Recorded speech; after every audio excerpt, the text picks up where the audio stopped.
अगला प्रश्न हमारा कहता है कक्षा को समूहों में बांटे। हर समूह किसी खाद्य पदार्थ विक्रेताओं के प्रतिष्ठानों में जाएं, जैसे कि कैंटीन हो गया, कैफेटेरिया हो गया, रेस्टोरेंट हो गया, सड़क हो गया और खाद्य पदार्थ जो सड़कों पे मिलते हैं वो सभी चीजें।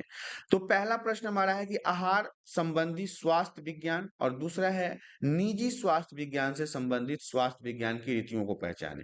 तो देखिए, रेडी वाले खाद्य विक्रेता की खाद्य स्वास्थ्य विज्ञान संबंधी रीतियों की पहचान व्यक्तिगत रूप से करना है, जिसमें आपको क्या क्या मिलेगा कि भोजन को जूठा न करना, खाद्य पदार्थ काटने धोने पकाने से पहले हाथ पांव धोना, शौचालय के प्रयोग के बाद स्वच्छता के नियमों का पालन करना, खांसी जुकाम अथवा त्वचा में कोई रोग न हो, ये सभी चीजों को वहां पे देखा जाता है।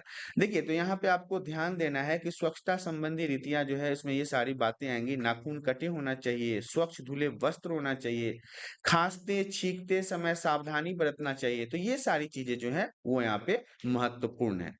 इसमें आगे कहा जाता है भंडारण संबंधी रीतियां, जहां खाद्य पदार्थ तैयार किया जा रहा है, उदाहरण के लिए सब्जी काटना, आटा गूंदना, खाद्य पदार्थ पकाना, स्थान पूर्णतया स्वच्छ होना चाहिए। खाद्य पदार्थों को धोने एवं पकाने के लिए स्वच्छ जल की उपलब्धता भी होनी चाहिए। अर्थात जहां पे खाद्य पदार्थ बन रहा हो, तैयार हो रहा हो, सब्जी कट रहा हो, आटा गूंद रहा हो, खाद्य पदार्थ पकाना और पूर्णतः स्वच्छ रूप से वो तैयार होना चाहिए। इसके अलावा पदार्थों को धोने एवं पकाने के लिए सही पानी का उपयोग करना चाहिए। ये भंडारण संबंधी रीतियां हैं। पकाते समय स्वच्छता की बात करनी हो तो बोलेंगे हम कि खाद्य पदार्थ सुरक्षित परिस्थितियों में पकाया जाना आवश्यक है। पकाने के लिए प्रयोग किया जाने वाला बर्तन पीतल या तांबे का हो। खट्टे खाद्य पदार्थ विषाक्त हो जाते हैं। देखिए, जब पकाने के लिए हम किस ऐसे बर्तन का उपयोग करते हैं, यदि वो पीतल और तांबा का हो, तो इसमें खट्टे खाद्य पदार्थ जो होते हैं, जिसमें खट्टापन होता है, वो विषाक्त हो जाता है। मतलब वो शरीर के लिए सही नहीं होता है, वो हमारे शरीर में खराबी करता है।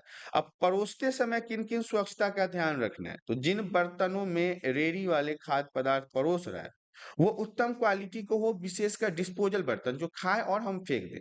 परोसने वाले बर्तनों को धोने के समय साबुन या पानी की व्यवस्था की जांच करनी चाहिए कि सही तरीके से वो धोया गया है कि नहीं धोया गया है। क्योंकि अक्सर हम देखते हैं कि रेहड़ी पटरी पे जो खान पान हम खाते हैं वहां पे एक ही डब्बे के पानी से सभी बर्तनों को धोया जाता है। मतलब जूठे पानी से ही जूठे बर्तन को धोया जाता है। तो खाद्य पदार्थ परोसने वाले व्यक्ति का सर ढका होना चाहिए और दस्ताने उसके हाथ में होना चाहिए। ये सारी चीजें परोसते समय देखने वाली स्वच्छता के बारे में है।